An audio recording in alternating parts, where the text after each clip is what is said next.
നമസ്കാരം, പ്രവാസി വാർത്തയിലേക്ക് സ്വാഗതം. മണിയുടെ സ്വദേശിയായ മേൽ നഴ്സ് യുകെയിൽ ദുരൂഹ സാഹചര്യത്തിൽ പോലീസ് കസ്റ്റഡിയിൽ മരിച്ചതായി വിവരം. മണിയുടെ ഗവൺമെന്റ് LP സ്കൂളിന് സമീപം കുന്നത്ത് കളപ്പുരയിൽ ജോണിന്റെ മോളിയുടെ മകൻ 34-കാരനായ എൽദോസ് ആണ് മരിച്ചത്. ഇംഗ്ലണ്ടിലെ ബെയിൻ സ്റ്റോക്കിലാണ് സംഭവം. കുടുംബ പ്രശ്നങ്ങളെ തുടർന്ന് എൽദോസ് നാളുകളായി പോലീസ് കസ്റ്റഡിയിലാണെന്നാണ് വിവരം. നഴ്സായ ഭാര്യയുടെ പരാതിയിലാണ് എൽദോസിനെ പോലീസ് കൂട്ടിക്കൊണ്ടുപോയത്. ഇതിനിടെ എൽദോസിന്റെ യുകെയിലുള്ള മാതൃ സഹോദര ഭാര്യ സ്മിതയും മകനും സ്റ്റേഷനിലെത്തി കണ്ടിരുന്നു.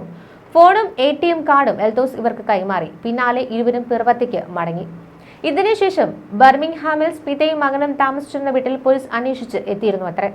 കഴിഞ്ഞ 27 വൈകിട്ട് നാട്ടിലെ ഫോണിൽ വിളിച്ച് എൽദോസ് മരിച്ചുവെന്ന് അറിയിക്കുകയായിരുന്നു. വിവരമറിഞ്ഞ സ്മിതയും ബന്ധുവും യുകെയിലേക്ക് തിരിച്ചു. 5-ന് ഓക്സ്ഫോർഡിൽ പോസ്റ്റ്മോർട്ടം നടക്കുമെന്നാണ് അറിയിച്ചിരിക്കുന്നത്. മൃതദേഹം നാട്ടിൽ എത്തിക്കുന്നതിന് ശ്രമം ആരംഭിച്ചിട്ടുണ്ട്. നാട്ടിൽ നഴ്സിംഗ് പഠനം പൂർത്തിയാക്കിയതിനു ശേഷമാണ് എൽദോസ് യുകെയിലെത്തിയത്. 4 വയസ്സുള്ള മകളുമുണ്ട്. ഇതിനിടെ കഴിഞ്ഞ ദിവസം വാഷിംഗ്ടണിൽ കാണാതായ സഹോദരിമാരായ 3 പെൺകുട്ടികളെ മരിച്ച നിലയിൽ കണ്ടെത്തി. കൈകൾ കെട്ടി തലയിൽ പ്ലാസ്റ്റിക് ബാഗുകൾ കൊണ്ട് മൂടിയ നിലയിലാണ് മൂവരുടെ മൃതദേഹങ്ങൾ കണ്ടെത്തിയത്. 3 പേരെയും പിതാവാണ് കൊലപ്പെടുത്തിയതെന്നാണ് പോലീസ് സംശയിക്കുന്നത്. പ്രതിക്കായി തെരച്ചിൽ ഊർജിതമാക്കിയിട്ടുണ്ട്. സഹോദരിമാരായ പൈറ്റിൻ, എവ്ലിൻ, ഒലീവിയ എന്നിവരുടെ മൃതദേഹങ്ങളാണ് പോലീസ് കണ്ടെടുത്തിരിക്കുന്നത്. 9, 8, 5 പ്രായമാർന്ന കുട്ടികൾക്ക്. മുൻ ഭാര്യയ്ക്കൊപ്പം താമസിച്ചിരുന്ന കുട്ടികളെ കാണാൻ പിതാവ് ട്രാവിസ് ഡെക്കാർ എത്തിയിരുന്നു. ഇതിനുശേഷമാണ് കുട്ടികളെ കാണാതായത്. ഇക്കഴിഞ്ഞ വെള്ളിയാഴ്ചയാണ് അവസാനമായി കുട്ടികൾ ജീവനോടെ കണ്ടതെന്നാണ് പറയപ്പെടുന്നത്. ഡെക്കറുടെ 2017 model GMC Sierra pickup truck Rock Island camp ഗ്രൗണ്ടിന് സമീപം ഉപേക്ഷിക്കപ്പെട്ട നിലയിൽ പോലീസ് കണ്ടെത്തിയിരുന്നു. ട്രക്കിനുള്ളിൽ നിന്ന് പെൺകുട്ടികളെ ശരീരാവശിഷ്ടങ്ങളും കണ്ടെടുത്തു.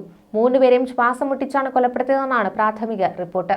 ട്രാവിസിനെതിരെ കൊലപാതകം, തട്ടിക്കൊണ്ടുപോകൽ എന്നീ കുറ്റങ്ങൾ ചുമത്തി അറസ്റ്റ് ചെയ്യാനുള്ള നീക്കത്തിലാണ് പോലീസ്. പ്രതിയെ പിടികൂടുവാൻ വിവരങ്ങൾ നൽകുന്നവർക്ക് പോലീസ് $20,000 പാരിതോഷികമാണ് പ്രഖ്യാപിച്ചിട്ടുള്ളത്. മറ്റൊരു സംഭവത്തിൽ ബലിപെരുന്നാൾ ആഘോഷത്തിനിടെ മലയാളി യുവാവ് ദുബായിൽ അപകടത്തിൽ മരിച്ചു. തൃശൂർ വെലൂർ സ്വദേശി ഐസക് പോൾ ആണ് മരിച്ചത്. 29 വയസ്സായിരുന്നു.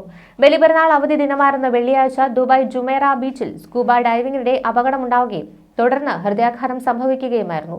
ഉടൻ ആശുപത്രിയിൽ എത്തിച്ചുവെങ്കിലും ജീവൻ രക്ഷിക്കാനായില്ല. ഐസക്കിന്റെ ഭാര്യയും അവരുടെ സഹോദരൻ ഐവിനും അദ്ദേഹത്തോടൊപ്പം ഉണ്ടായിരുന്നുവെങ്കിലും അവർ അപകടത്തിൽ നിന്ന് രക്ഷപ്പെട്ടു. ഇരുവരും ഇപ്പോൾ ആശുപത്രിയിൽ ചികിത്സയിലാണ്.